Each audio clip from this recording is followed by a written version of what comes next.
Hello, potential viewers. Welcome to my channel. Have you ever wondered what brought us here? I am not here asking some grand philosophical question on why we humans are the way we are and the places we are. I am asking a simpler question regarding some of the cultural phenomena that we are seeing today, the rampant hookup culture, and that has been talked about by many people in the cultural critic sphere, and the share economy rage that is likely to bring a third unicorn to IPO status, namely Airbnb, with previous successful examples like Uber and Lyft. A while back, the much maligned and misrepresented member of the incel community, Derek, got a session on the channel Jubilee, where he answered questions from different people regarding his status and self-identification as an incel, and what he believes as a cause for him being one. One answer that he gave regarding what he believed to be the societal reason of him being an incel, this was his answer. What do you think it is about liberal areas that create behavior in women that you think is a problem?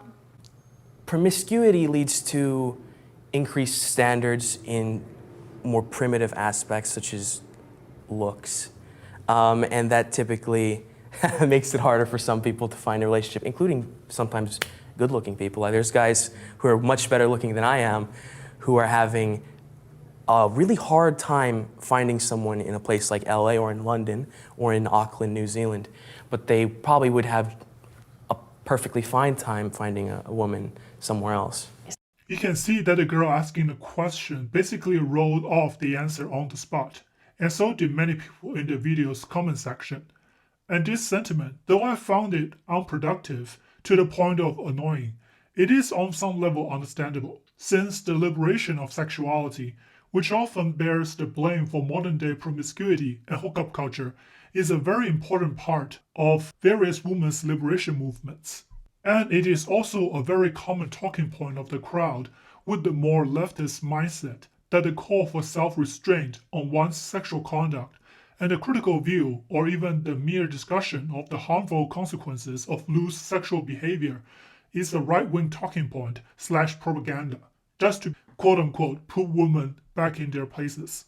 But let's put those kind of unnecessary and woke undertone aside for a brief moment, and maybe let's examine, did Derek have a point here? Derek's view of the situation is very likely based on the notion of a sexual and relationship market, where the forming of romantic and sexual relationships are viewed as analogous to some sort of business exchanges, and the change in market trend, namely the preferences of the participants, will lead to changes in the norm in which the market functions. This may have been too cynical a view for many, but unless you are terribly naive, it is not a totally absurd idea, especially for those who have struggled or are still struggling in the dating scene. The competition for highly sought-after individuals with many pursuers, the time and effort one needs to put in order to find a good match and maintain a good relationship with them, are all phenomena one can easily find similarities with the dynamics inside of a market. Though in most cases, participants are not directly trading with money, they are trading with what they can bring to the table in order to form a kind of relationship with their potential partner. And this is an aspect in life that I personally call everything in life has a business side, meaning that everything that does not have to do with day-to-day commerce still has its resemblances to business trades and transactions because everything has a resource management and resource exchange aspect to it. Your relationship with others, whether it is with your acquaintances and co-workers or it is with friends and families, they all involve some sort of exchange of time, emotion, and efforts. You spend them to maintain or better your relationship with others around you, and the others spend theirs in return to maintain their relationship with you. Thus, this becomes an exchange where some sort of buyer versus seller dynamic can be applied. With romantic relationships, since they are for the most part based on some sort of perceived gender roles, the market dynamic of buyer and seller are generally gender split, where men are the buyer and women are the seller, and in most marketplaces, it is the seller's market. And with the changes that happen in the Western culture as well as economy model, it is very easy to notice the one trend that has been going on in the commercial world has made it into romantic relationship as well, which is the granularization of resources and commodities. In layman's terms, it is the disbanding of previously bundled deals and tasks. Some general examples here. For one is the continual breakdown of the old school general and relatively complex jobs and duties into the more specific and relatively focused and narrow purpose ones.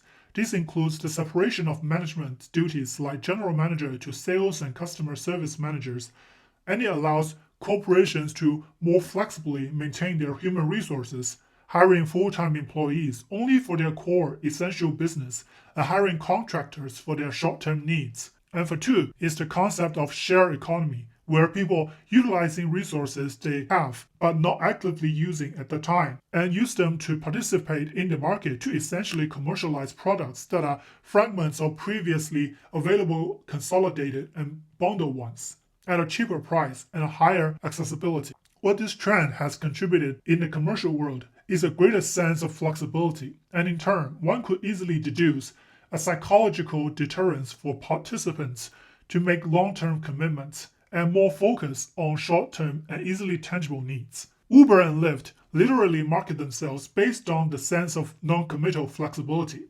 They tell potential drivers that they can be their own bosses, they can work their own hours, and they do not have to restrict on how much they remain active on their platform. And this kind of marketing strategy really worked.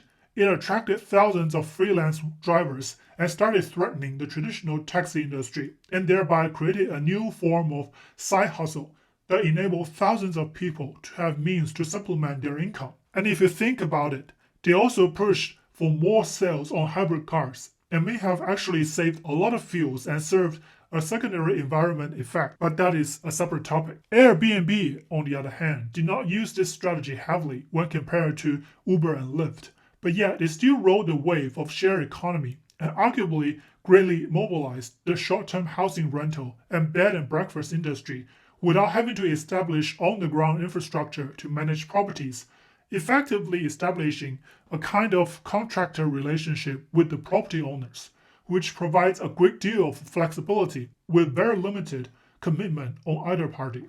Older generation corporations, on the other hand, already have some sort of infamy on how they exploit the availability of our contractors for some of their technical projects, to whom they do not have any obligations to pay for benefits and healthcare. And as it pertains to romantic relationships, the most obvious of which is the separation of physical relationships from the old norm of romantic relationships. It is pretty common nowadays in the Western world that physical relationships do not have to be based on or even linked to established romantic relationships. Hookup culture, many people call it. The similar deterrence and long-term commitment and encouragement of short-term flexible arrangements occurred quite naturally with the hookup culture. If it is easier and more convenient to get some level of physical intimacy and with no strings attached, the market participants are naturally drawn to it. And thus, different sets of incentives will occur, different from the age where physical relationships mostly occur in committed relationships and marriages. The criteria with which individuals seek out their physical relationship partner will shift. This means that the qualities that make an individual preferable as long-term partners will be less beneficial in this kind of market. This kind of trend does not limit its influence to the short-term relationship market, of course.